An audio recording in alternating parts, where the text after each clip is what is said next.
Selamat malam Bapak Ibu. Waalaikumsalam warahmatullahi wabarakatuh. Ya, terima kasih Bapak Ibu semuanya. Mohon maaf sudah mengganggu waktu istirahatnya karena waktunya sangat mepet sekali ya untuk deadline-nya diseminasi. Terima kasih teman-temanku semuanya, Bapak Ibu. Ada yang dari luar Bojonegoro, ini teman saya. Terima kasih Mbak Inggita.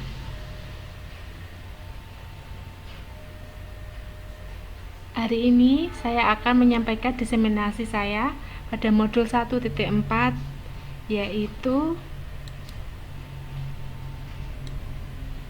budaya positif ya. Saya izin share screen nggih Bapak Ibu.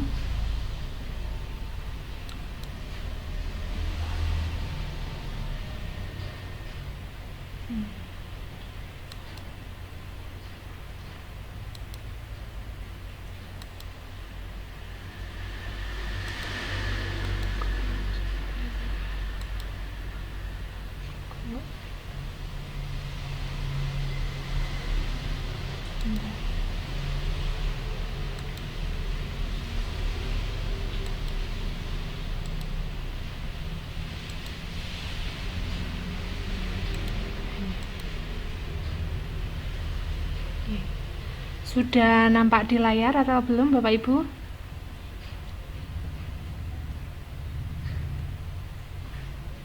Belum, sudah. Sudah, terima kasih. Terima kasih atas responnya. Sebelum saya menyampaikan, untuk terlebih dahulu ada kesepakatan kelas nih Bapak Ibu. Nanti ada seperti ini. Yang pertama, kalau ingin berbicara, mohon untuk angkat tangan terlebih dahulu. Yang kedua, izin terlebih dahulu bila mau ke kamar mandi atau ada kepentingan yang lain. Yang ketiga, menghormati orang yang sedang berbicara. Apakah ada tambahan Bapak Ibu tentang kesepakatan kelas?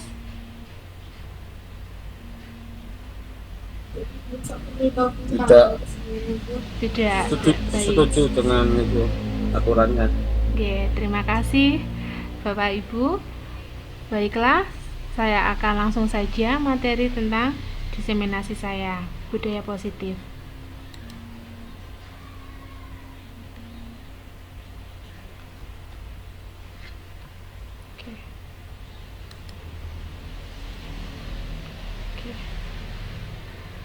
Baik, perkenalkan saya Mulysotul Burda dari CGP Angkatan 10 Kabupaten Tuban. Hari ini saya akan mendiseminasi modul 1.4 budaya positif. Nah, ini Bapak Ibu, perkenalkan Fasil Angkatan 10 saya, Ibu Yani SPD MPD, kemudian pengajar praktik Angkatan 10 saya, Ibu Kurniawati SPD dari SMA Negeri 1 Gerabakan. Pada malam hari ini Bapak Ibu, nanti Bapak Ibu akan belajar tentang pembelajaran paradigma baru. Yang kedua, Bapak Ibu akan memahami disiplin positif, nilai-nilai kebajikan. Yang ketiga, Bapak Ibu nanti diharapkan mampu memahami motivasi perilaku manusia. Yang keempat, Bapak Ibu mampu memahami keyakinan kelas. Yang kelima, mampu memahami kebutuhan dasar manusia, memahami 5 posisi kontrol guru, dan yang terakhir adalah memahami restitusi atau segitiga restitusi. Nah, di sini Bapak Ibu yang perlu saya sampaikan bahwa saat ini saya sudah menyelesaikan 4 modul di modul 1. Ya, yang pertama modul 1.1 di Filosofi Pendidikan Ki Hajar Dewantara. Baik, sebentar Bapak Ibu, ada yang mau masuk.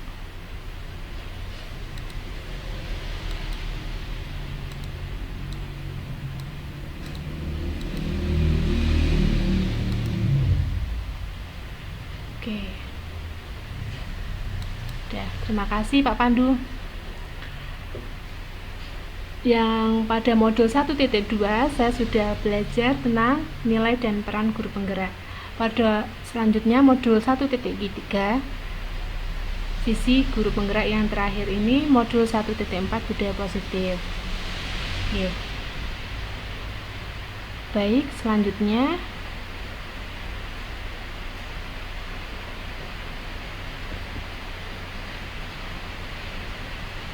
nah, di sini budaya positif ada keterkaitan antara di modul 1, modul 2, modul 1.1, 1.2, 1.3 dan 1.4 yaitu budaya positif.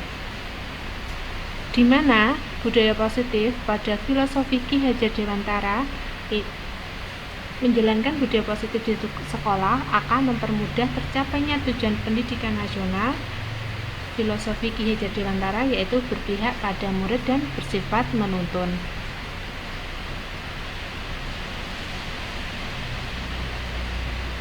Nah, pada budaya positif pada nilai dan peran guru penggerak, budaya positif dapat terwujud jika mana seorang guru itu memiliki 5 peran, yaitu berpihak pada murid, mandiri, reflektif, kolaboratif, dan inovatif.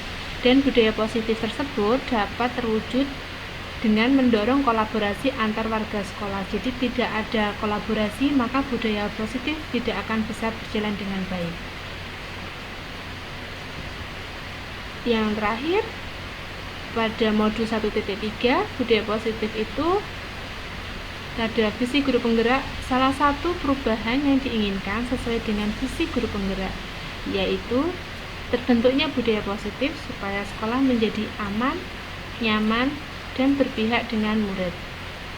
Kemudian untuk mewujudkan visi guru penggerak, maka adanya perubahan yang namanya prakarsa perubahan sesuai dengan profil pelajar Pancasila dan filosofi Ki Hajar Dewantara.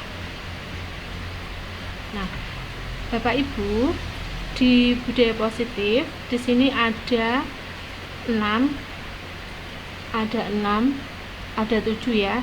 Yang pertama tentang pembelajaran paradigma baru, yang kedua adalah mengenai disiplin positif dan nilai-nilai kebajikan, yang ketiga motivasi perilaku manusia, yang keempat keyakinan kelas, 5 kebutuhan dasar manusia, 6 posisi kontrol seorang guru, dan ketujuh adalah restitusi atau yang biasa kita kenal dengan segitiga restitusi.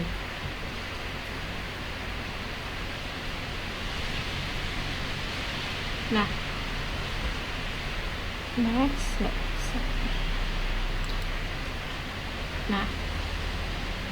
tentang pembelajaran dengan paradigma baru, Bapak Ibu pasti sudah tahu tentang paradigma pembelajaran yang baru. Apa itu pembelajaran dengan paradigma baru? Ada yang sudah tahu, Bapak Ibu semuanya? Baiklah, saya akan jelaskan. Pembelajaran dengan paradigma baru merupakan pembelajaran yang didasarkan prinsip pembelajaran berdiferensiasi, sehingga peserta didik belajar sesuai dengan kebutuhan berdasarkan tahap perkembangan sesuai dengan teori psikologi modern untuk mewujudkan profil pelajar Pancasila. Nah, di sini ada miskonsepsi teori kontrol, di mana miskonsepsinya ada 4. Yang pertama,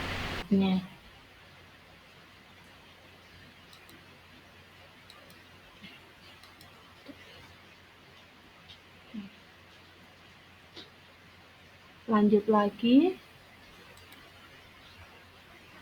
Nah, Bapak Ibu, untuk nilai-nilai kebajikan atau nilai-nilai kebaikan, apakah sudah tahu semuanya? Nah, nilai-nilai kebajikan itu merupakan nilai-nilai yang disepakati bersama, terlepas dari suku, bangsa, agama, maupun latar belakangnya. Nah, di sini saya contohkan adalah nilai kebajikan pada institusi atau organisasi, di mana di sini ada saya bedakan sendiri antara profil pelajar Pancasila, ada yang berdasarkan IBO Primary Years Program, sama keterampilan hidup. Nah, adapun nilai kebajikan pada pelajar profil, sebentar ada yang mau masuk.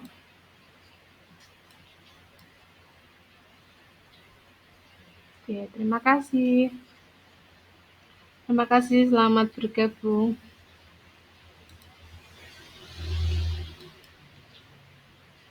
Masih ingat profil pelajar Pancasila apa saja? Bisa dibuka mic-nya Bapak Ibu kalau ada yang tahu profil pelajar Pancasila.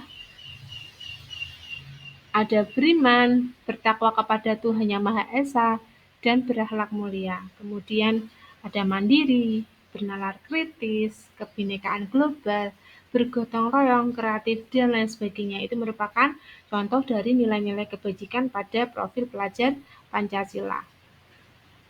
Nah, sebenarnya nilai-nilai kebajikan itu ada banyak sekali. Saya ingin tanya ke kalian, Bapak Ibu. Mengapa kita tahu mengapa di sini mengambil profil pelajar Pancasila? Ada yang bisa menjawab? Silakan angkat tangannya. Angkat tangan virtual ya, Bapak Ibu, kalau ada yang tahu.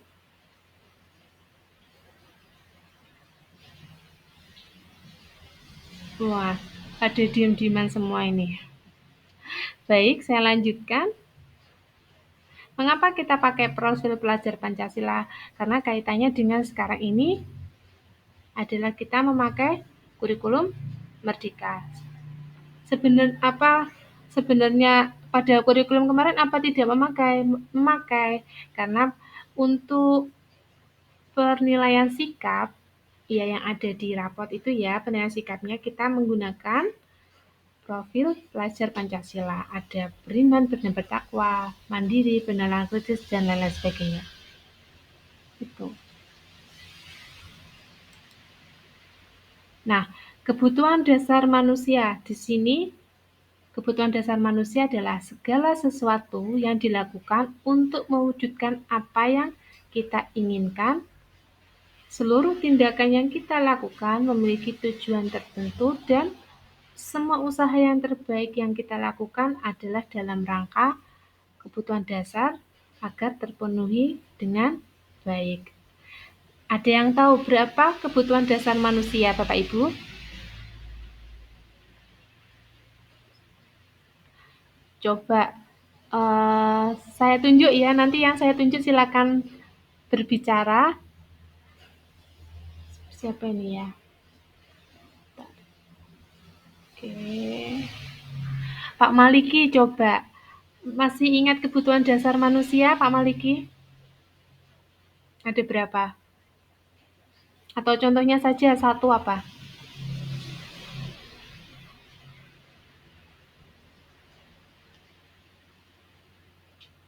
Coba Bu Reni. Kebutuhan dasar manusia apa? Coba contohnya satu.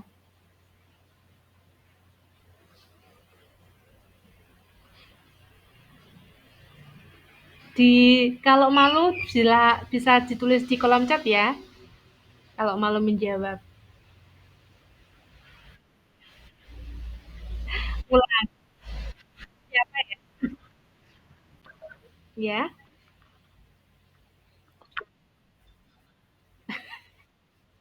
Nggih, Pak Maliki monggo.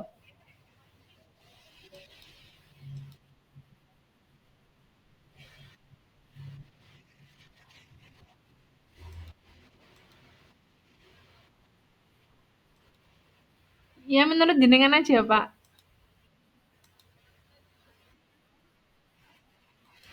Ya, iya, benar sekali. Kan sama dengan kalau kita berarti orang dewasa ya Bapak ya. Kalau untuk murid kan beda lagi ya. Tapi pada prinsipnya kebutuhan dasar manusia itu sama. Tadi sandang, pangan, dan papan. Nah, sandang, pangan, ya siapa ini mak angkat tangan lagi nih? Fatia, Bu Fatia. Coba Bu Fatia.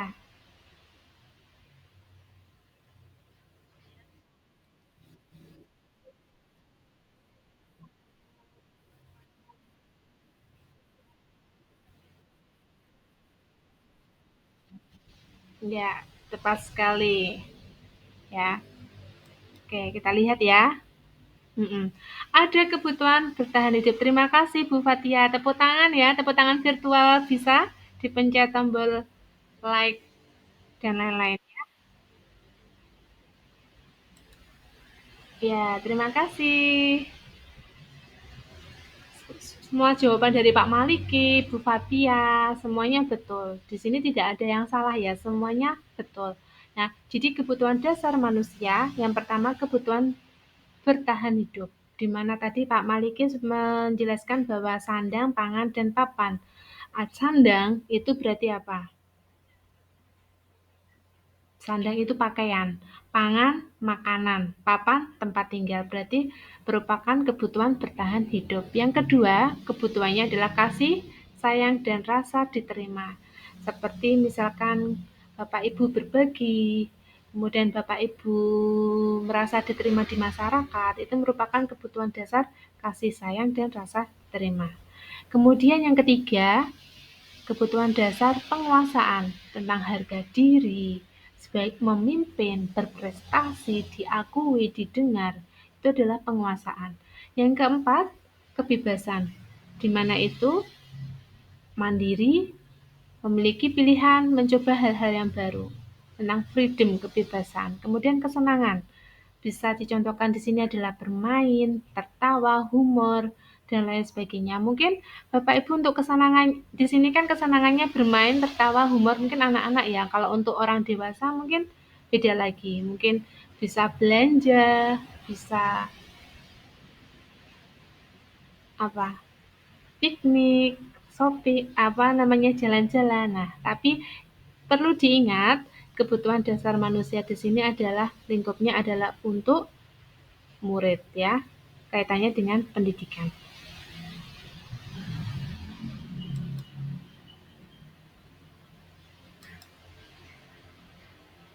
Nah, di sini ada studi kasus nih Bapak Ibu tentang Ibu, coba diperhatikan ya semuanya ya. Ibu Zulaika, wali kelas 10 IPS 1, sedang bingung menghadapi ulah salah satu muridnya di kelas yang bernama Rocky. Beberapa teman mengeluhkan perbuatan Rocky yang sering minta bekal kepada teman-teman tiap harinya secara paksa. Jika menghadapi situasi seperti ini, apa yang dilakukan Ibu Zulaika? Menurut Anda, apa kira-kira alasan Rocky melakukan hal tersebut? Nah, kira-kira alasannya apa Bapak Ibu? Silakan bisa diketik di kolom chat atau mau angkat tangan diperbolehkan. Monggo, Bapak Ibu yang mau menjawab.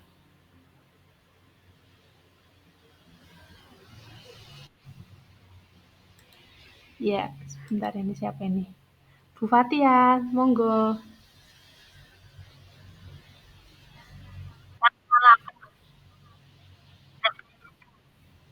Ya, karena lapar tidak bawa bekal. Ya, siapa lagi nih? Angkat tangan. Tidak kelihatan. Bentar, bentar. Ada lagi yang mau unjuk tangan?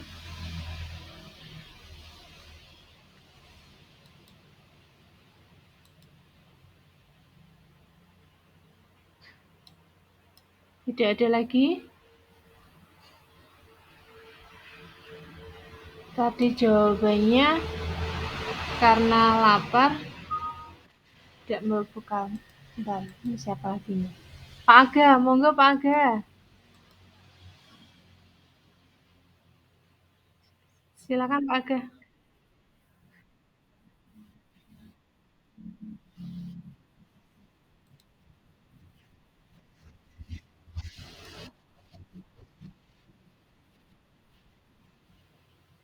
Mm-mm. Benar sekali Pak Aga. Ya, nah ini jawabannya ya teman. Ada lagi? Pak Aga tadi sudah, Bu Fatia sudah. Oke, kita jawab bersama-sama. Jawaban dari Bu Fatia sama Pak Aga sama-sama benarnya ya Bapak Ibu. Nah, di sini Rocky yang pertama, jawabannya sebenarnya ada banyak sekali. Yang pertama, Rocky melakukan hal tersebut karena lapar. Dan karena apa? Karena orang tuanya tidak membawakan bekal. Maka kebutuhan dasar Rocky tersebut adalah untuk bertahan hidup atau survival. Artinya yang disampaikan betul. Ya, dijawab teman Bapak Ibu tadi betul. Yang kedua, nah ini di luar dugaannya, dia itu merasa senang karena temannya itu memperhatikan, sehingga teman-temannya tadi melaporkan ke siapa? Melaporkan Rocky ke Bapak Ibu guru. Dan Bapak Ibu guru tersebut akan menyampaikan ke orang tua Rocky, sehingga kebutuhan dasar Rocky itu apa? Penghargaan dari orang lain. Nah, itu adalah faktor ekstrinsiknya. Kalau faktor intrinsiknya apa? Untuk menjadi orang yang mereka inginkan dan menghargai diri sendiri dengan nilai-nilai yang mereka percaya. Itu adalah motivasi perilaku manusia. Jadi ada berapa motivasinya? Ada 3. Yang 2 intrinsik, yang 2 ekstrinsik, yang 1 faktor intrinsik.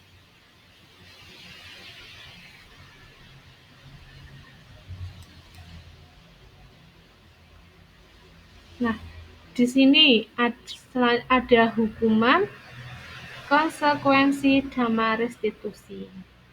Apakah semuanya sama ketiganya? Tidak. Nah, hukuman, konsekuensi, sama restitusi itu memiliki karakteristik yang berbeda. Coba kita perhatikan bareng-bareng. Hukuman, perbedaannya hukuman, konsekuensi, sama restitusi. Ya, Bapak Ibu yang di sini saya lihat ada ya Bapak Ibu guru BK ya. Coba saya mau ingin bertanya ke Bapak Bapak Pandu ya, Bapak Pandu. Bisa mix sebentar? Bapak Pandu ke Halo Bapak Pandu, bisa mendengarkan suara saya?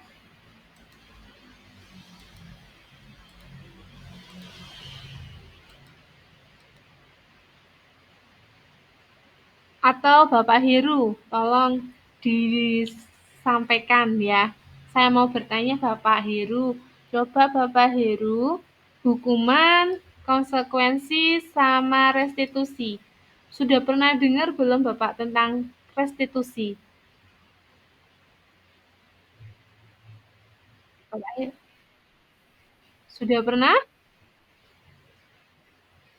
Ya, kalau sudah pernah, coba hukuman, coba ya, apa hukuman sama konsekuensi perbedaannya apa ya Bapak?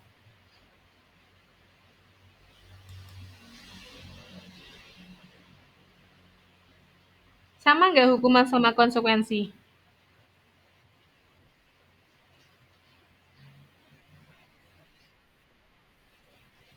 Beda. Ya, baik, benar sekali. Hukuman, konsekuensi, sama restitusi merupakan hal yang berbeda. Di mana hukuman ini kalau untuk waktunya itu tidak terencana ya. Jadi tiba-tiba. Tidak ada yang namanya kesepakatan pada hukuman. Tapi kalau ada konsekuensi itu telah disepakati bersama. Nah, yang kedua, hukuman itu sifatnya satu arah. Jadi tidak ada timbal balik. Jadi hukuman itu pasti kepada yang melanggar. Siapa yang melanggar? Misalnya murid, ya. Kemudian hukuman pasti berupa fisik atau psikis mungkin ya. Kalau sekarang fisik tidak bisa, mungkin bisa diganti dengan misalkan dengan tindakan, misalkan mengelilingi lapangan atau mungkin membersihkan halaman. Nah, itu bisa berupa hukuman seperti itu namanya hukuman. Sedangkan untuk konsekuensi, guru memonitor murid. Jadi konsekuensinya apa? Di sini guru sebagai memonitor. Ya. Sedangkan restitusi, restitusi proses menciptakan kondisi murid untuk memperbaiki kesalahan. Apakah dihukum atau tidak Bapak Ibu kalau untuk restitusi ini? Kira-kira? Halo? Tidak. Nggih, baik. Tepat sekali ya. Restitusi itu tidak berupa hukuman ya Bapak Ibu. Nanti kita bahas di segitiga restitusi. Oke. Yang kedua adalah restitusi itu merupakan refleksi diri tentang apa yang dapat dilakukan. Ya. Selanjutnya tentang posisi kontrol seorang guru. Nah, di sini seorang guru memiliki 5 posisi kontrol. Yang pertama sebagai penghukum, ya, penghukum. Kemudian sebagai pemantau. Yang ketiga sebagai teman. Yang keempat pembuat rasa bersalah. Yang kelima adalah sebagai manajer. Nah, Bapak Ibu semuanya apakah sudah melakukan ke semuanya atau pernah melakukannya hanya salah satu, salah dua? Bapak Ibu guru BK pernah melakukan sebagai penghukum? Atau Bapak Ibu guru yang lain? Bisa dituliskan di kolom chat ya Bapak Ibu kalau malu untuk menjawab.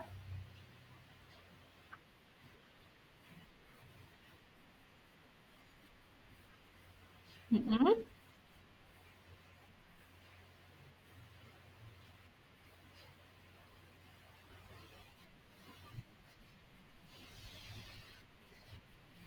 Hukuman sudah dihapus. Berarti guru sebagai penghukum sudah tidak ada lagi ya Bapak?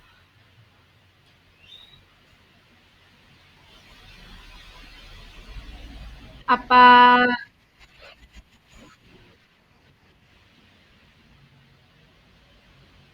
ya?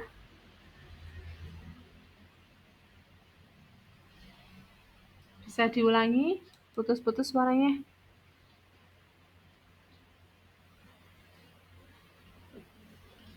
Oke.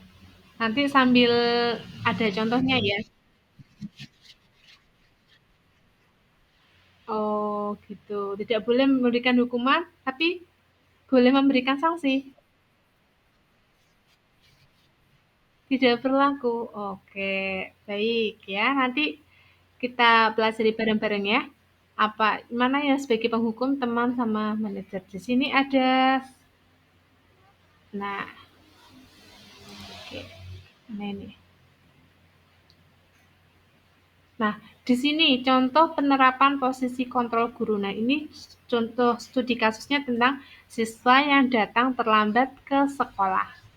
Nah, di sini guru sebagai penghukum. Apa sanksinya atau hukumannya adalah bersih-bersih kamar mandi. Sedangkan pembuat rasa bersalah, berapa kali Bapak harus memberitahu kamu ya? Nah, ini sebagai guru pembuat rasa bersalah. Kemudian selanjutnya ini sebagai teman. Ya sudah, kali ini tidak apa-apa. Nanti Ibu bantu bereskan. Ini sebagai guru sebagai teman. Sedangkan guru sebagai pemantau, sanksi atau konsekuensinya apa? Ini.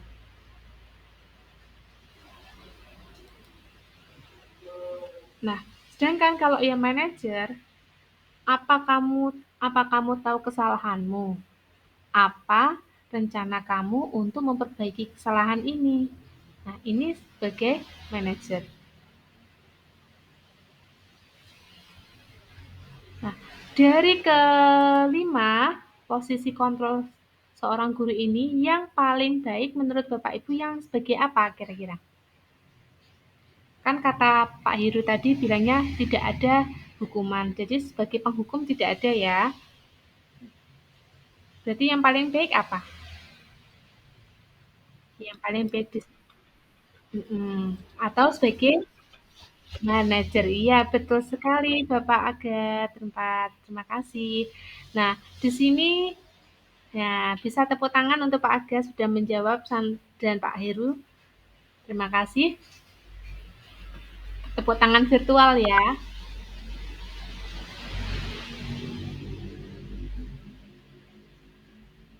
Oke. Makasih atas. Nah, terima kasih tepuk tangannya ya. Nah, di sini yang paling baik dari semua posisi kontrol guru ini Guru sebagai manajer, di mana ini guru mengerjakan sesuatu bersama-sama dengan siswanya, memotivasi siswa untuk mempertanggungjawabkan segala perilakunya, serta mendukung siswa untuk menemukan solusi dari permasalahan yang dihadapi siswa itu sendiri. Di sini posisi manajer mengacu pada restitusi yang dapat menjadikan murid sebagai manajer untuk diri sendiri sehingga tercipta identitas positif pada murid. Begitu ya. Jadi yang paling tepat adalah posisi manajer. Selanjutnya ini, oke, ini ada yang harus Bapak Ibu jawab coba. Posisi kontrol apakah aku jika ada pernyataan seperti ini? Ibu sangat kecewa sekali dengan kamu. Sebagai apa? Teman? Sebagai pembuat rasa bersalah? Sebagai manajer? Penghukum? Apa? Bisa dijawab Bapak Ibu?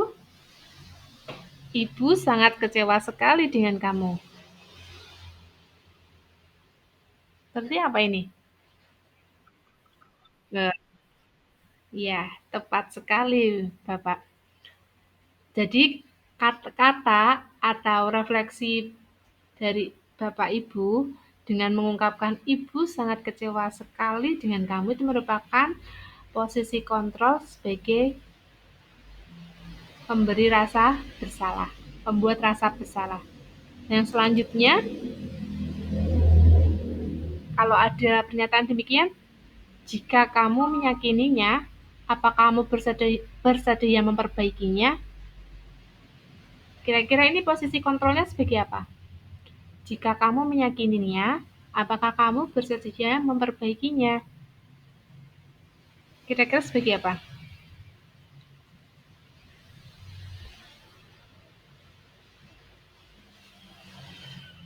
Ada yang bisa? Kalau ini sebagai manajer. Ya. Kan tadi di contohnya yang di sini tadi, oh ini, nah, apa kamu tahu kesalahanmu? Apa rencana kamu untuk memperbaiki kesalahanmu? Jadi bagaimana cara memperbaiki kesalahannya itu? Nah, di sini ada pernyataan patuhi aturan saya atau awas. Berarti ini sebagai apa, Bapak Ibu? Ya, tepat sekali sebagai penghukum. Ya, saya lanjutkan ya.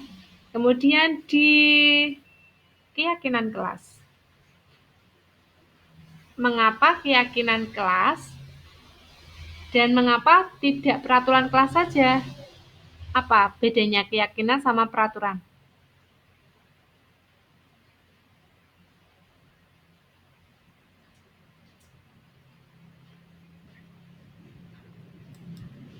Next ya.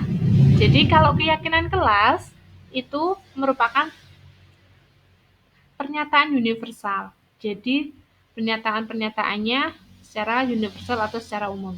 Kemudian yang kedua, Pak Maliki monggo.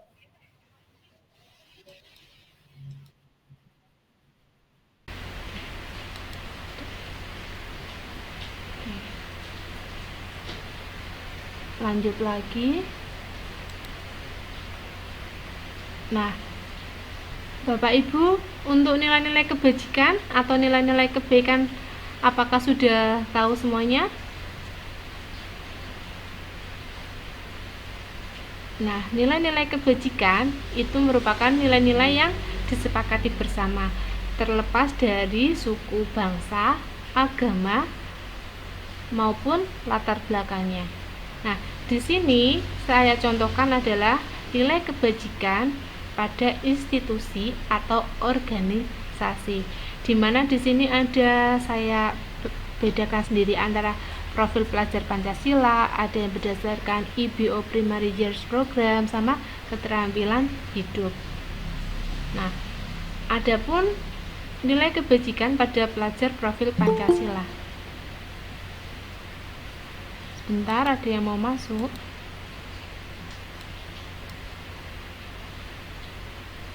Oke, terima kasih. Terima kasih, selamat bergabung.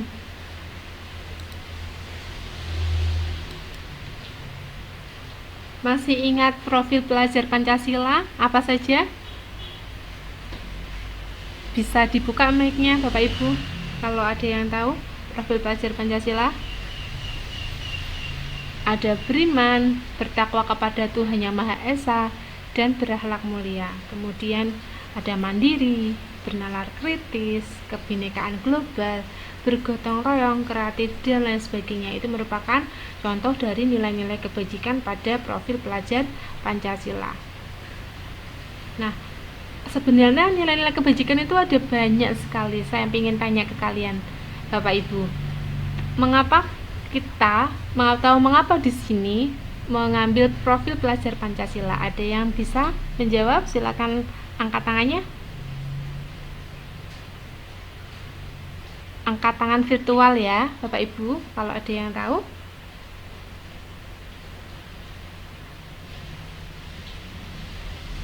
Wah, ada diam-diaman semua ini. Baik, saya lanjutkan. Mengapa kita pakai profil pelajar Pancasila? Karena kaitannya dengan sekarang ini adalah kita memakai kurikulum Merdeka. Sebenarnya pada kurikulum kemarin apa tidak memakai? Karena untuk penilaian sikap ya yang ada di rapot itu ya, penilaian sikapnya kita menggunakan profil pelajar Pancasila. Ada beriman, bertakwa, mandiri, bernalar kritis, dan lain-lain sebagainya. Itu. Nah, kebutuhan dasar manusia di sini, kebutuhan dasar manusia adalah segala sesuatu yang dilakukan untuk mewujudkan apa yang kita inginkan. Seluruh tindakan yang kita lakukan memiliki tujuan tertentu, dan semua usaha yang terbaik yang kita lakukan adalah dalam rangka kebutuhan dasar agar terpenuhi dengan baik. Ada yang tahu berapa kebutuhan dasar manusia, Bapak Ibu?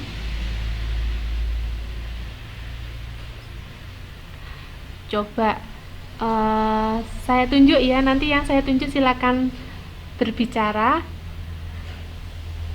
Siapa ini ya? Oke. Pak Maliki, coba. Masih ingat kebutuhan dasar manusia, Pak Maliki? Ada berapa? Atau contohnya saja satu apa?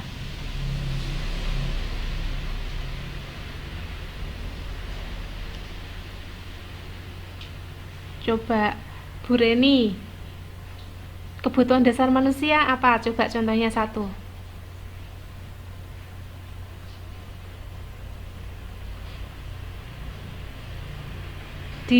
Kalau malu bisa ditulis di kolom chat ya. Kalau malu menjawab. Ulang. Oke. Siapa ya? Kebutuhan dasar manusia adalah. Ya. Oke. Mana ini? Oke, Bu. Nggih, Pak Maliki monggo. Tadi. Oke, kebutuhan dasar manusia adalah kalau mungkin salah satunya adalah kita atau siswa ini. Ya menurut jenengan aja, Pak. Kalau kita itu banyak kebutuhan dasarnya. Sandang, pangan, papan itu salah satu daripada kebutuhan dasar. Iya, benar sekali. Kan sama dengan kalau kita berarti orang dewasa ya, Bapak ya. Kalau untuk murid kan beda lagi ya, tapi pada prinsipnya kebutuhan dasar manusia itu sama. Tadi sandang, pangan, dan papan. Nah, sandang, pangan ya, siapa ini Mak angkat tangan lagi nih? Fatia, Bu Fatia, coba Bu Fatia. Iya, Bu. Kebutuhan betul. dasar manusia ada 5. Penguasaan, kasih sayang, kebebasan, kesenangan, dan bertahan hidup. Ya, tepat sekali. Ya. Oke, kita lihat ya. Ada kebutuhan bertahan hidup. Terima kasih Bu Fatia. Tepuk tangan ya, tepuk tangan virtual bisa dipencet tombol like dan lain-lain ya. Ya, terima kasih. Semua jawaban dari Pak Maliki, Bu Fatia, semuanya betul. Di sini tidak ada yang salah ya, semuanya betul. Nah, jadi kebutuhan dasar manusia, yang pertama kebutuhan bertahan hidup, di mana tadi Pak Maliki menjelaskan bahwa sandang, pangan, dan papan. Sandang itu berarti apa? Sandang itu pakaian, pangan, makanan, papan, tempat tinggal. Berarti merupakan kebutuhan bertahan hidup. Yang kedua, kebutuhannya adalah kasih, sayang, dan rasa diterima. Seperti misalkan Bapak Ibu berbagi, kemudian Bapak Ibu merasa diterima di masyarakat, itu merupakan kebutuhan dasar kasih sayang dan rasa diterima. Kemudian yang ketiga, kebutuhan dasar penguasaan tentang harga diri, sebaik memimpin, berprestasi, diakui, didengar, itu adalah penguasaan. Yang keempat, kebebasan, di mana itu mandiri, memiliki pilihan, mencoba hal-hal yang baru, tentang freedom, kebebasan. Kemudian kesenangan, bisa dicontohkan di sini adalah bermain, tertawa, humor, dan lain sebagainya. Mungkin Bapak Ibu untuk kesenangan di sini kan kesenangannya bermain, tertawa, humor, mungkin anak-anak ya. Kalau untuk orang dewasa mungkin beda lagi. Mungkin bisa belanja, bisa apa? Piknik, shopping, jalan-jalan. Nah, tapi perlu diingat kebutuhan dasar manusia di sini adalah lingkupnya adalah untuk murid ya, kaitannya dengan pendidikan.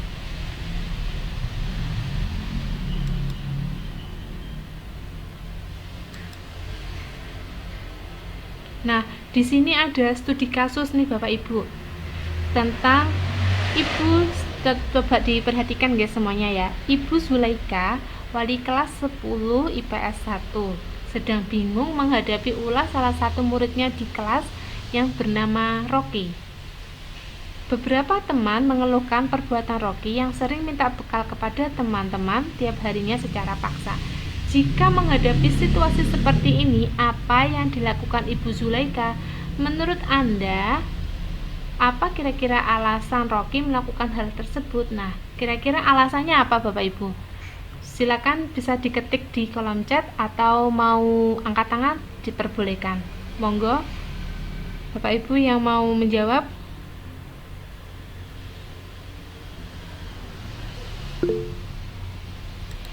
Ya, sebentar, ini siapa ini?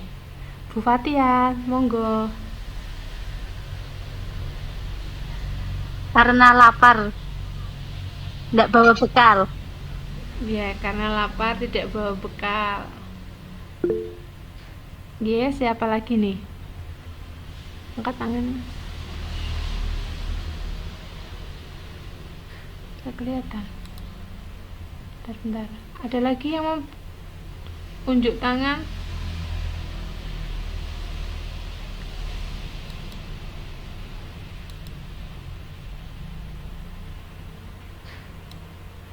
Tidak ada lagi. Tadi jawabannya karena lapar. Atau Bapak Heru, tolong disampaikan ya. Saya mau bertanya Bapak Heru. Coba Bapak Heru, hukuman, konsekuensi, sama restitusi. Sudah pernah dengar belum Bapak tentang restitusi? Bapak Heru? Sudah pernah? Ya, kalau sudah pernah, coba hukuman, coba ya, hukuman sama konsekuensi perbedaannya apa ya Bapak?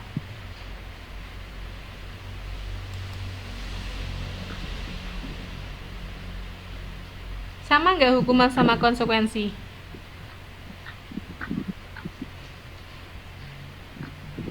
Beda. Beda. Ya, baik, benar sekali. Hukuman, konsekuensi sama restitusi merupakan hal yang berbeda, di mana hukuman ini kalau untuk waktunya itu tidak terencana ya, jadi tiba-tiba, tidak ada yang namanya kesepakatan pada hukuman. Tapi kalau ada di konsekuensi itu telah disepakati bersama. Nah, yang kedua, hukuman itu sifatnya satu arah, jadi tidak ada timbal balik. Jadi hukuman itu pasti kepada yang melanggar. Siapa yang melanggar? Misalnya murid, ya. Kemudian hukuman pasti berupa fisik atau psikis mungkin ya. Kalau sekarang fisik tidak bisa, mungkin bisa diganti dengan misalkan dengan tindakan, misalkan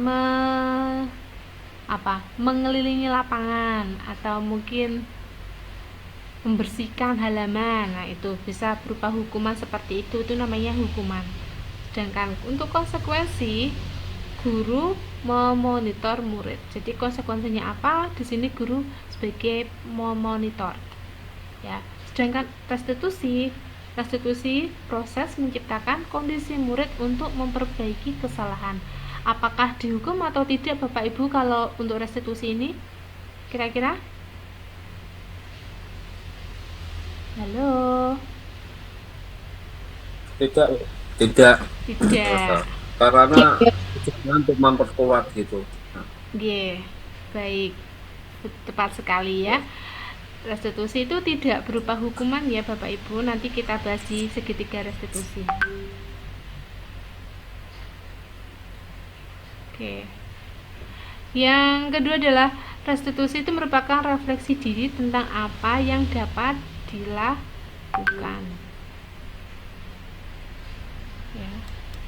Selanjutnya tentang posisi kontrol seorang guru. Nah, di sini seorang guru memiliki 5 posisi kontrol. Yang pertama sebagai penghukum. Ya, penghukum, kemudian sebagai pemantau. Yang ketiga sebagai teman. Yang keempat pembuat rasa bersalah. Yang kelima adalah sebagai manajer. Nah, Bapak Ibu semuanya apakah sudah melakukan kesemuanya atau pernah melakukannya hanya salah satu, salah dua? Bapak Ibu guru BK pernah melakukan sebagai penghukum? Atau Bapak Ibu guru yang lain? Bisa dituliskan di kolom chat ya Bapak Ibu kalau malu untuk menjawab. Di sekolah saya, hukuman dan sanksi itu sudah dihapus, diperbolehkan.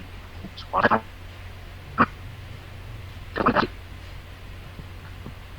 berarti posisi kontrol ini hukuman itu sudah dihapus. Hukuman sudah dihapus, berarti guru sebagai penghukum sudah tidak ada lagi ya Bapak?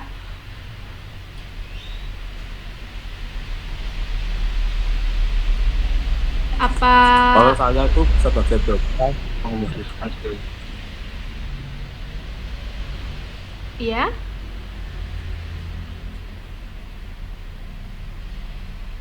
Bisa diulangi? Putus-putus suaranya.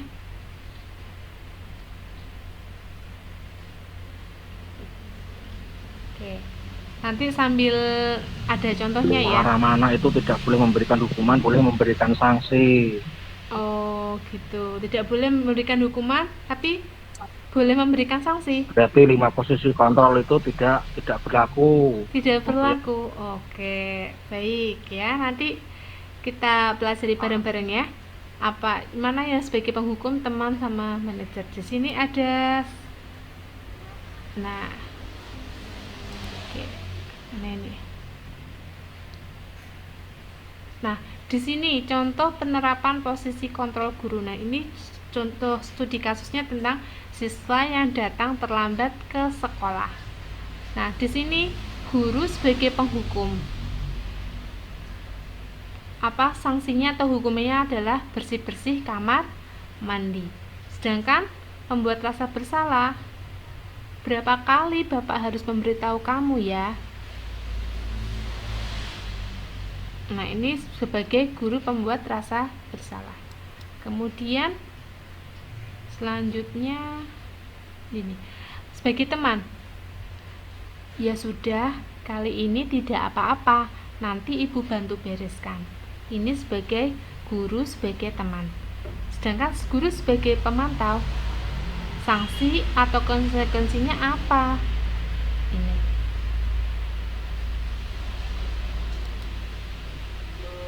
Nah, sedangkan kalau yang manajer, apa kamu tahu kesalahanmu?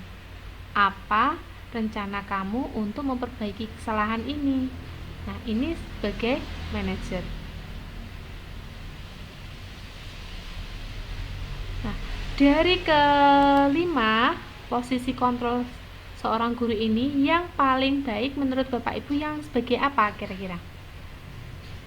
Kan kata Pak Heru tadi bilangnya tidak ada hukuman, jadi sebagai penghukum tidak ada ya. Berarti yang paling baik apa? Yang paling baik di Manajemen. Atau sebagai Manajemen, Bu. manajer. Iya, betul sekali Manajemen. Bapak Aga. Terima kasih. Nah, di sini ya bisa tepuk tangan untuk Pak Aga sudah menjawab dan Pak Heru. Terima kasih. Tepuk tangan virtual ya.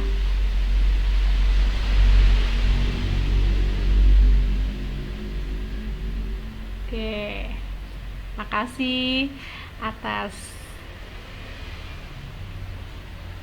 Nah, terima kasih tepuk tangannya ya.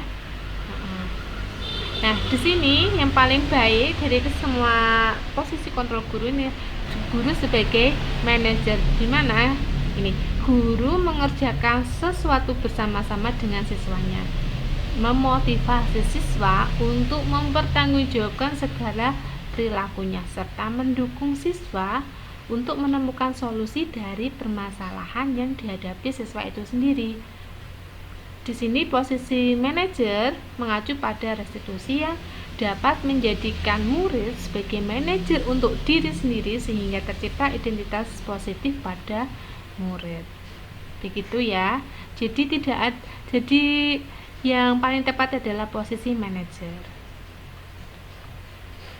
Selanjutnya ini, nah,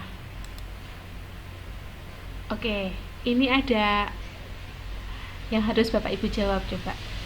Posisi kontrol apakah aku jika ada pernyataan seperti ini? Ibu sangat kecewa sekali dengan kamu. Sebagai apa? Teman? Sebagai pembuat rasa bersalah? Sebagai manajer, penghukum, apa? Bisa dijawab Bapak Ibu? Ibu sangat kecewa sekali dengan kamu. Seperti apa ini? Merasa bersalah. Merasa bersalah. Iya, tepat sekali Bapak. Jadi kata-kata atau refleksi dari Bapak Ibu dengan mengungkapkan ibu sangat kecewa sekali dengan kamu itu merupakan posisi kontrol sebagai pemberi rasa bersalah, pembuat rasa bersalah. Yang selanjutnya, kalau ada pernyataan demikian, jika restitusi itu adalah suatu proses dialog yang dijalankan guru agar dapat menghasilkan murid yang mandiri dan bertanggung jawab, di mana segitiga restitusi ini ada tiga variabel, ada tiga ya ini. Validasi tindakannya salah, kemudian yang pertama adalah menstabilkan identitas, kemudian validasi tindakannya salah, yang ketiga adalah menanyakan keyakinan.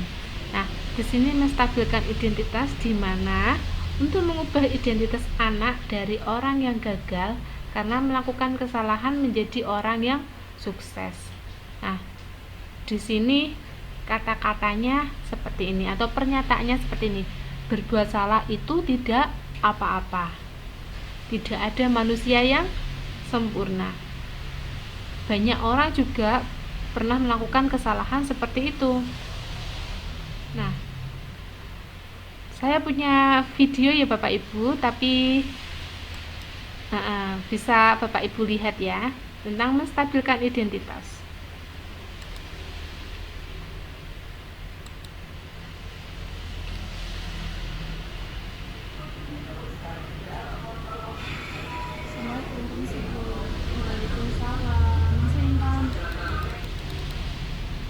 Dulu, maaf Bapak Ibu, saya ulangi lagi nggih.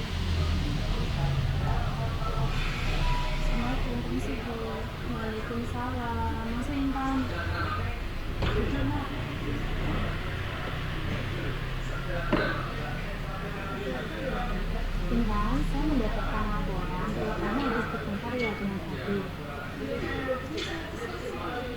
Kenapa? Masa saya dibilang gak mentaati tadi? Oh, begitu. Kalau saya jadi kamu, pasti saya juga akan marah. Nah, ini cuplikan video Bapak Ibu. Itu cuplikan dari apa? Menstabilkan identitas. Nah, kemudian validasi yang kedua adalah validasi tindakan yang salah, di mana memahami kebutuhan dasar apa yang mendasari sebuah tindakan. Di sini ada pernyataan, kamu pasti punya alasan mengapa kamu melakukan hal itu. Kamu patut bangga pada dirimu sendiri karena kamu telah melindungi sesuatu yang penting buatmu. Kamu boleh mempertahankan sikap itu, tapi kamu menambahkan sikap yang baru. Itu ya Bapak Ibu tentang validasi tindakan yang salah.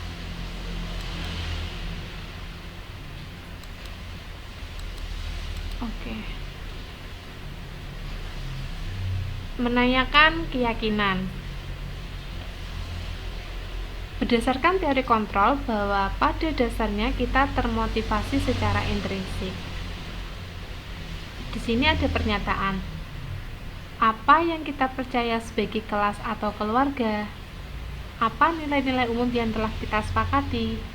Apa bayangan kita tentang kelas-kelas yang ideal? Nah, itu merupakan menanyakan keyakinan. Dari sini Bapak Ibu ada yang mau berbagi pengalaman tentang segitiga restitusi? Bapak Ibu guru yang berada di kelas, apakah sudah pernah seperti ini atau berbagi pengalaman?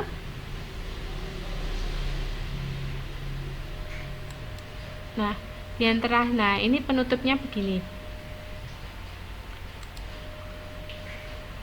Nah, penerapan program disiplin positif hendaknya guru memiliki kepribadian yang profesional dan sosial yang baik, di mana guru mampu merefleksikan dirinya dalam posisi kontrol saat ini. Nah, bagaimana saat dirinya sebagai among atau sebagai manajer, di mana guru ini menuntun murid-murid menjadi pribadi yang mandiri, merdeka, dan bertanggung jawab. Oke, Bapak Ibu semuanya, ada yang mau berbagi pengalaman, berbagi cerita? Saya ingin Pak Aga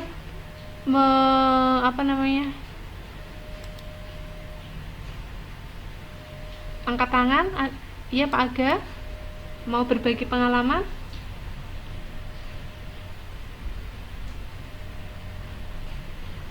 Iya, oke, baik. Sedikit aja Bu Fuda, mungkin pengalaman saya itu untuk misalnya dari apa yang jenengan tadi sampaikan, misalnya tentang budaya positif yang saya terapkan di sekolah. Mungkin kita selaku guru BK istilahnya, misalnya sebagai guru BK istilahnya menangani anak itu bukan dari permasalahan anak melihat anak itu salah atau enggaknya ya istilahnya. Karena di BK itu masalah hukum itu dilarang. Di sini misalnya dimana ketika kita punya setiap anak itu punya masalah itu, kita akan menangannya dari hati ke hati. Intinya kita itu berusaha menjadi teman dulu, berusaha dari teman dulu. Setelah itu kita akan anak itu akan bisa misalnya menyampaikan dengan misalnya perasaan yang tidak was-was dan percaya terhadap kita, sehingga mereka misalnya bisa misalnya bercerita dengan lapang atau misalnya bercerita dengan lepas. Itu awalnya kita. Jadi hukuman di budaya positif itu awalnya kita harus meyakinkan kepada kita bahwa keyakinan kita bahwa kita ini adalah teman buat mereka. Jadi kita nggak berusaha untuk misalnya menjudge anak untuk misalnya bahwa kamu itu salah. Kalau dari pihak BK kita seperti itu. Jadi BK memang dari awalnya itu memang nggak bisa dari awalnya BK itu tidak misalnya melakukan hukuman, yaitu kita lebih kontrol ke pihak dari hati-hati. Kalau kita awalnya kan belum tahu misalnya itu berbagi menjadi misalnya perilaku hukuman itu hukuman sebagai teman, dan hal ini kita mengenal adanya misalnya manajemen. Mungkin kalau di kisaran kita pernikahan awal menjadi teman dulu, setelah itu dari teman mereka bisa lupa, kita baru bisa melakukan misalnya mediasi bahwa menunjukkan bahwa perbuatan mereka itu enggak istilahnya semuanya itu salah, dan kita bisa marahkan dengan sebaik mungkin. Itu pengalaman kita dari hati ke hati gitu aja. Terima kasih Bu. Ya, terima kasih Pak Aga selaku guru BK. Mungkin ada ya pengalaman lain dari guru BK selanjutnya, Bapak Heru. Silakan berbagi pengalaman, Bapak.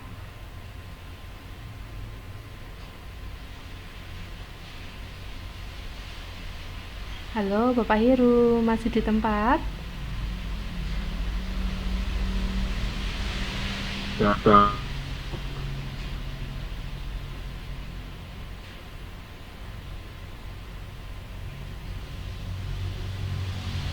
Oke. Baik, saya ingin ya, untuk ini ada teman saya, ini ada yang dari kesiswaan. Baik, Pak Pandu bisa bercerita atau bisa sharing-sharing pengalamannya selama ini yang pernah dilakukan Pak Pandu selaku kesiswaan, sudah sampai posisi kontrolnya sebagai apa kira-kira Pak Pandu? Monggo Pak Pandu. Halo Pak Pandu, masih di tempat?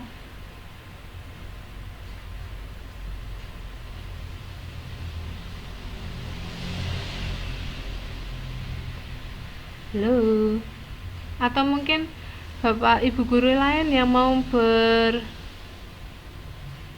sharing-sharing ya, bertukar cerita.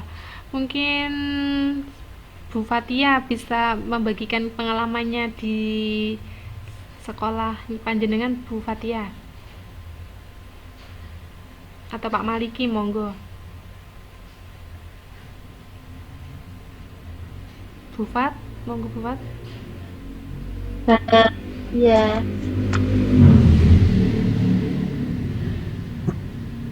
menceritakan pengalaman saya ya Bu, saat misalkan kan kita sudah, terus saya panggil, saya tanya kenapa kok bermain game saat pelajaran saya, apakah itu sudah sesuai dengan kesepakatan kelas yang kita buat, seperti itu.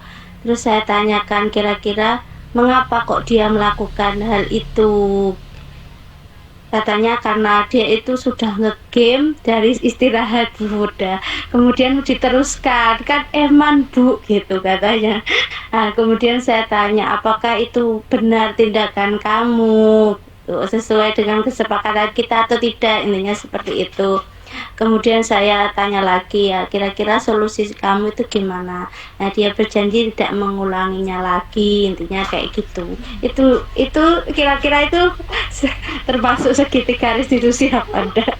Biasanya gitu soalnya, iya. Iya, sudah termasuk Ibu. Kalau tadi kan jenengan sudah sudah menstabilkan identitas juga, terus kemudian melakukan validasi yang salah. Kemudian yang terakhir adalah keyakinan. Kan sudah sesuai Bu Fat. Luar biasa Bu Fat, tepuk tangan Bu Fat, keren. Sudah Terima mempraktikkan. kasih Bu. Soalnya kan memang kita nggak tahu ya, soalnya nggak tahu kayak gitu ya, cuma ya kayak gitu ternyata sudah sesuai, ternyata termasuk gitu. Iya. Berarti Soalnya baru kadang- tahu juga segitiga restitusi. sama dengan saya Bu Fat, saya juga awam. Jadi saya baru tahu itu ketika ada guru penggerak ini. Jadi saya sama-sama saya kayak jenengan. Jadi ternyata apa yang saya lakukan itu juga sudah betul, tapi ada hal-hal yang mungkin masih diperbaiki atau mungkin yang sudah baik ditingkatkan. Begitu ya Bu Fat ya. Oke, saya mau sharing ini sama teman saya ini, guru SD. Ada ini Bu Nia, ya ini ada SD, SMP, SMA. Bu Nia coba berbagi pengalaman Ibu di SD bagaimana? Bu Nia masih mendengarkan atau tidak Bu Nia?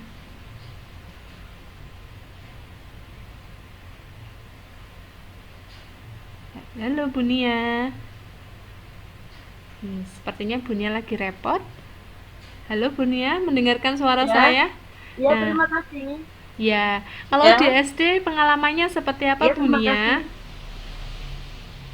Kalau di SD itu kompleks sekali ya. Jadi anak SD itu ketika kita memberikan apa ya, seperti di kelas itu ya. Jadi kadang ada juga yang melanggar. Misalkan di kelas kita tidak boleh makan. Itu pasti ada siswa, entah itu dia sengaja ingin mencari perhatian atau bagaimana ya, itu pasti makan, ada yang makan. Kan sudah ada peraturan kelas ya, dilarang makan pada waktu jam pelajaran. Itu ada yang makan, terus temennya bilang, Bu, si A ini makan. Dia tertawa sambil makanannya disembunyikan.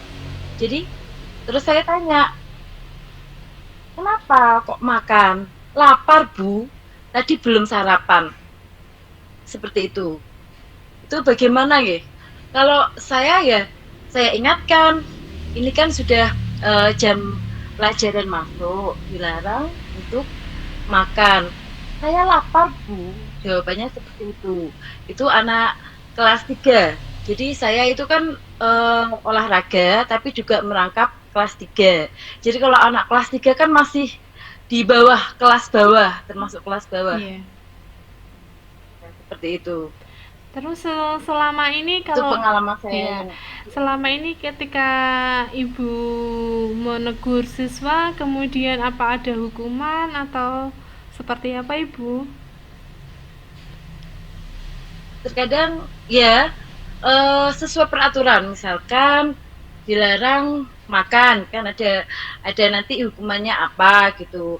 Tapi kalau biasanya saya suruh nulis, saya tidak akan mengulangi lagi seperti itu. Tapi memang apa ya, anak SD itu agak susah. Jika saya tahu itu agak susah. Kalau yang memang ada yang bandel, ada yang pendiam. Kalau yang seperti itu jadi sudah saya kasih hukumannya seperti itu ya. Jadi saya sudah menulis, kan memang nggak boleh dihukum yang lain, seperti lari atau apa, kan tidak boleh. Jadi saya suruh itu, kadang ya saya suruh istighfar 50 kali seperti itu, sesuai dengan peraturannya. Kalau nggak boleh makan berarti harus bagaimana hukumannya, seperti itu. Itu bagaimana nggih? Ya, baik.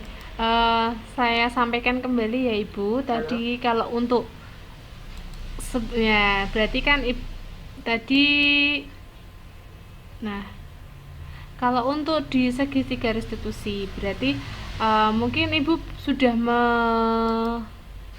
melaksanakan di tahapan menstabilkan identitas. Ibu bertanya kepada si anak ya, atau si murid Ibu tadi, kenapa kok misalkan nggak apa-apa makan, mungkin saya juga pernah makan, itu namanya menstabilkan identitas. Terus kemudian validasi yang salah, kamu kenapa kok makan, ada alasannya kan, tadi saya lapar Bu, nah tadi alasannya, berarti itu Ibu sudah melakukan tindakan divalidasi tindakan yang salah.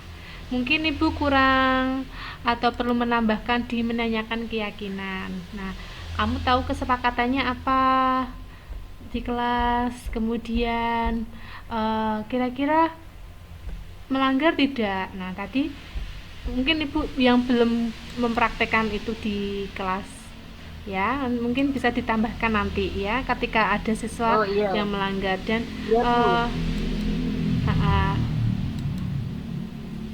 dan kalau untuk hukuman nah memang kita tidak boleh menghukum ya, tapi nanti kalau berdasarkan segitiga restitusi berarti tergantung kesepakatannya dengan siswa. Kamu melanggarnya bagaimana, kamu sudah salah seperti ini, terus apakah kamu mau mengulangi lagi atau tidak. Kalau mengulangi lagi berarti bagaimana, nah itu nanti yang perlu dikomunikasikan kembali dengan siswa Ibu nggih, seperti itu ya. Terima kasih Bu. Iya, sama-sama Bu Nia, terima kasih atas sharingnya. Mungkin Bapak Ibu lain, Bapak Ibu guru yang punya pengalaman yang berbeda. Pak Maliki punya pengalaman yang berbeda atau tidak Pak Maliki? Oke. Pengalaman apa Bu? Pengalaman ya mungkin. Aku fokus tadi. Nggak apa-apa. Sharing-sharing aja Pak. Sharing-sharing pernah. Oh saya ternyata selama ini kayak Bu Fatia tadi. Oh ternyata selama ini saya sudah pernah menjalankan segitiga restitusi. Oh ternyata saya saat ini masih sebagai penghukum. Gitu Bu. Pengalamannya saja Pak. Oh saya nggak pernah hukum Bu. Oh nggak pernah. Bapak guru yang baik. Saya serahkan langsung ke Pak Angga. Biasanya saya langsung ke Pak Angga gimana ini. Kalau selama ini saya sebagai guru piket hanya sebagai pemantau Pak. Kalau Bapak mungkin sebagai apa Pak? Siap. Aku sebagai pendengar saja keluhan anak-anak. Kalau misalkan di kelas Bapak ada yang lagi gak fokus Bu. Gak apa-apa Pak, santai. Oke. Kalau misalkan di kelas Bapak ada yang melanggar gitu, terus apakah langsung dibawa ke mana? Ke BK atau dikonfirmasi kembali atau seperti apa Bapak? Kalau misalkan di waktu jam pelajaran panjenengan itu ada yang melanggar kesepakatan kelas gitu atau keyakinan kelas. Oke. Biasanya saya memberitahu dulu Bu apa kesalahannya, menstabilkan identitas Pak. Menanya-nanyakan dulu, kalau memang itu sudah tidak bisa diatasi lagi ya baru ke wali kelas dan BK. Tetapi ketika masih bisa diatasi, biasanya saya atasi. Baik, Bapak Ibu ada yang kedengeran Bu? Kedengeran Bapak, sangat terdengar. Terima kasih Bapak, luar biasa. Beri aplausnya teman-teman. Terima kasih. Terima kasih teman-teman. Tidak terasa ya sudah 1 jam ya. Sudah lewat 1 jam belum ya ini? Atau kurang lebih? Ada yang ingin disampaikan kembali Bapak Ibu? Jadi yang perlu, nah ternyata banyak sekali ilmu yang didapatkan ya di guru penggerak ini. Makanya saya menghimbau Bapak Ibu semuanya yang belum mengikuti guru penggerak, mari ikut serta ya. Jangan khawatir dapat apa saya nggak bisa, jangan ragu seperti itu ya. Awalnya saya juga ragu.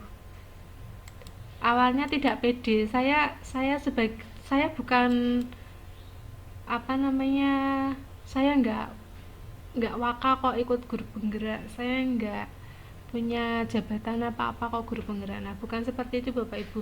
Nanti di dalam guru penggerak nanti Bapak Ibu akan diubah pola pikirnya ya, menjadi pola pikir yang positif atau pola pikir yang baik. Tuh. Terima kasih Bapak Ibu semuanya. Terima kasih sudah menemani saya 1 jam. Mohon maaf jika diseminasi saya masih kurang maksimal pada malam hari ini, karena memang waktunya limit ya Bapak Ibu, karena saya itu deadline-nya tanggal 14 atau tanggal 15 Juni. Terima kasih Pak Aga sudah setia. Mohon maaf kalau mendadak ya teman-teman.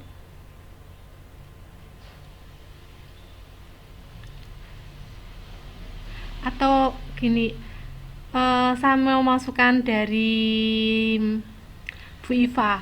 Bu Iva, mohon masukannya Bu Iva.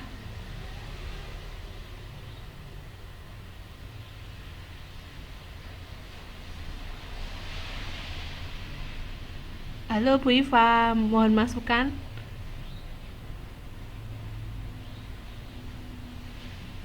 Bu Iva, mendengarkan saya bukan? Bu Iva, mendengarkan saya tidak Bu Iva? Bu Ivanya mungkin lagi sholat, saudara.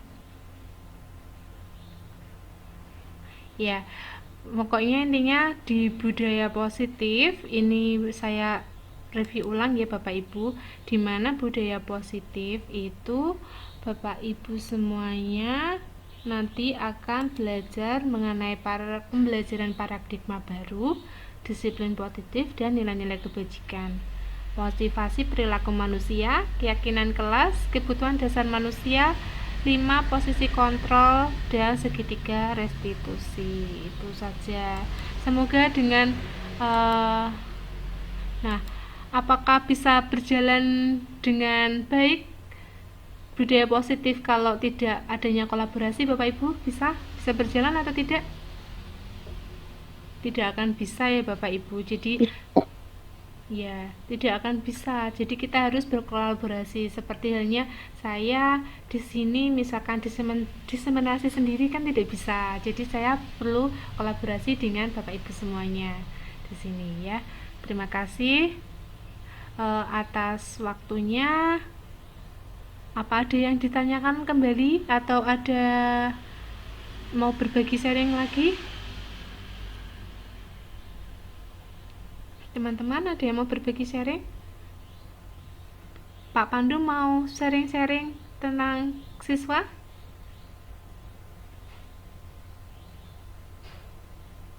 Halo. Yeah. Saya rasa cukup ya Bapak Ibu, karena waktu sudah menunjukkan pukul 20.38, sudah setengah 9 malam. Sudah waktunya Bapak Ibu istirahat. Terima kasih atas waktunya. Mohon maaf jika saya mengganggu panjenengan semuanya. Saya mohon maaf apabila ada kesalahan dan kekhilafan. Nanti saya japri ya Bapak Ibu ya, untuk refleksi tentang diseminasi saya. Nanti saya japri ke panjenengan semuanya ya, saya japri satu-satu. Terima kasih Bapak Ibu, terima kasih atas waktunya. Mohon maaf mengganggu panjenengan semuanya. Saya akhiri. Assalamualaikum warahmatullahi wabarakatuh. Terima kasih semuanya, selamat istirahat. Waalaikumsalam warahmatullahi wabarakatuh. Terima kasih Bu Fat. Waalaikumsalam warahmatullahi Terima kasih wabarakatuh. Pak Maliki. Terima kasih Bu. teman-teman. Terima kasih semuanya. Assalamualaikum.